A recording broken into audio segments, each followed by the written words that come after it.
Today what we're going to be looking at more about those Lewis structures that we were talking about the last couple of times, and we're going to see how they refer to molecular shape, which is better called molecular geometry, but let's keep it simple here with the shapes. So a Lewis structure, and maybe one of the most important things a Lewis structure can tell us, it can predict the molecular shape or geometry of a compound. And shape is important if you think of things like enzymes from bio, where shape is really important. It's good to be able to take a look at one of these Lewis structures and predict the shape. And we can do this by looking at how the atoms are arranged, and we know the electrons will repel each other. So if those electrons are in bonds, since bonds are made of electrons, will repel each other. Lone pairs of electrons will repel bonds, because all of this stuff is electrons, and that leads us to 5 basic shapes. There's also some more advanced shapes that I'll talk about a little bit too, but the 5 basic shapes are the ones you really need to know.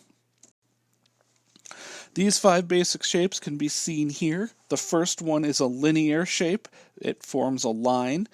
This is when we have 2 total atoms, because there's only one way to arrange 2 atoms, or 3 total atoms. And if you look, there's no lone pairs on the center atom when we have the 3 atoms in this arrangement. It just makes a straight line in either case, whether I have hydrogen fluoride or if I have carbon dioxide. The second shape is bent. Bent happens when there are 3 total atoms with a lone pair on the center atom. Could be 1, could be 2. Water is a perfect example of this. It has these lone pairs here. These 2 lone pairs push those bonds away from each other. All right, there are no lone pairs pushing the bonds away in carbon dioxide. The next 2 are the 2 trigonals. All right, I do these together because they both have 4 total atoms. All right, 4 total atoms means there's 3 atoms bonded to the center. 4 total atoms with no lone pairs happens whenever we have boron, and in a couple other cases we get what is known as trigonal planar, because all 3 of those bonds push each other away and it forms kind of like a nice flat bond surface. Whereas if we have those 4 total atoms and we have a lone pair on the center, that lone pair kind of pushes the other bonds down and we get a little pyramid. And it's still a triagonal or trigonal pyramid because there's the 3 feet, and now it's just a pyramid shape. Finally, if there's 5 total atoms or 4 atoms bonded to the center without any lone pairs, like we see here in the carbon, we have what is known as a tetrahedral. All right, I would put the shape names and the shape description somewhere where they are easy to access. Maybe use flashcards to help yourself remember them. These are the only shapes that you will ever draw. So if you are drawing something and I am asking you for the shape, you will get one of these 5. All right. Later on in more advanced chem, you might need to know some others. And those others are these advanced molecular shapes. In all of these, they have one little thing in common. The center atom has more than 8 electrons. It has what is known as an expanded valence. We don't talk about that too much, but I do want you to know it exists. You might need to identify these in like a multiple choice style question, but you're not going to have to draw these for this class. All right. Again, the description is over here, the name is there, and then I have an example. If there are 6 atoms without any lone pairs, we have what is called a trigonal bipyramidal. It actually looks kind of like a diamond. All right, 3 of the bonds will be in a single plane with each other, and then one above it, one below it.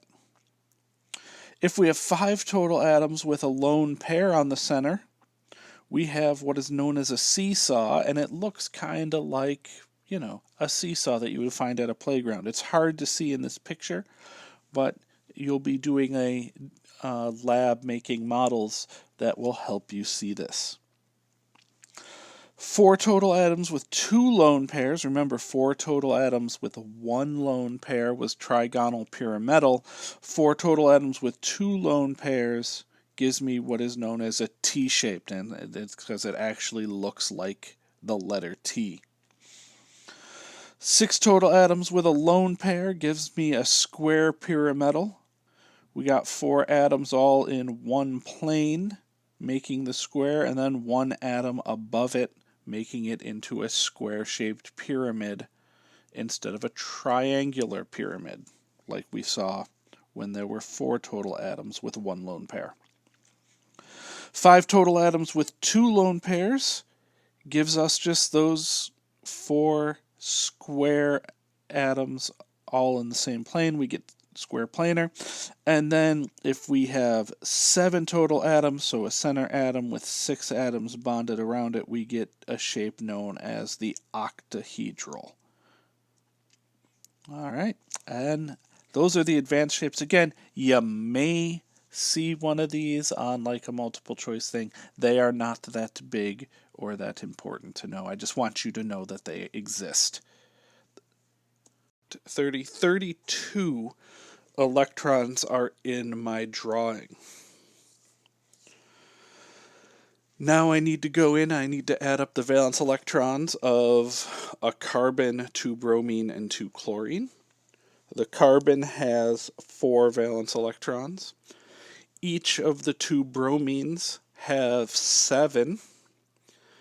And each of the 2 chlorines have 7 because bromine and chlorine are both in group 17. They're both halogens.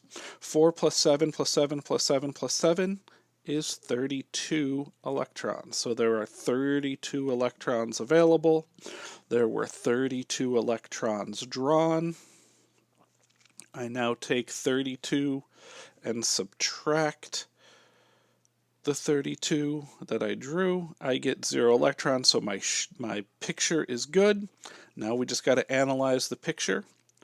If I analyze the picture, there are 4 bonded atoms to the center, so the center has 4 atoms bonded to it, or 5 total atoms. And there are no dots, no lone pairs on that center atom.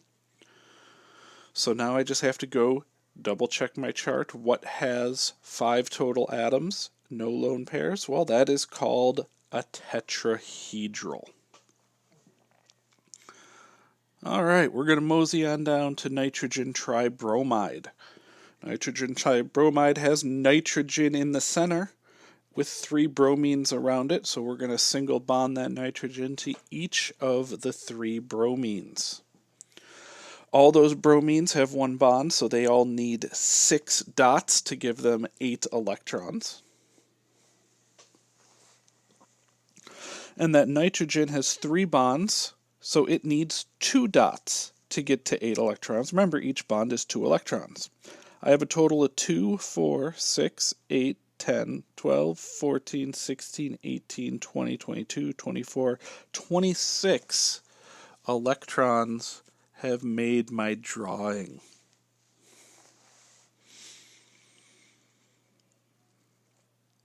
Now I'm going to go in and add up all the electrons. Nitrogen has 5. Each bromine has 7. Bromine is in group 17. So everything group 17 has 7 valence electrons. 7 plus 7 plus 7 is 21, plus 5 is 26 electrons available. I now do some relatively simple subtraction. 26 minus 26 is 0, which means my drawing is correct. Now we just got to take a look at the drawing. This drawing has 3 atoms bonded to the center atom for a total of 4 atoms. 4 total atoms. There are 3 bonded to the center. There is 1 lone pair on the center atom. So I go back, I check my simple shapes because you only have to draw the simple shapes. The only thing with 3 bonded atoms, or 4 total, is a trigonal. And if that trigonal has a lone pair, it is called a trigonal pyramidal, which is different than that trigonal planar we saw on the last page. And that is it for these notes. Your homework tonight will be to practice some of this stuff. All right, come see me however you may. If you have any questions, you can email, you can Schoology message, you can pop by office hours or flex time hours if you wish. Have a good one.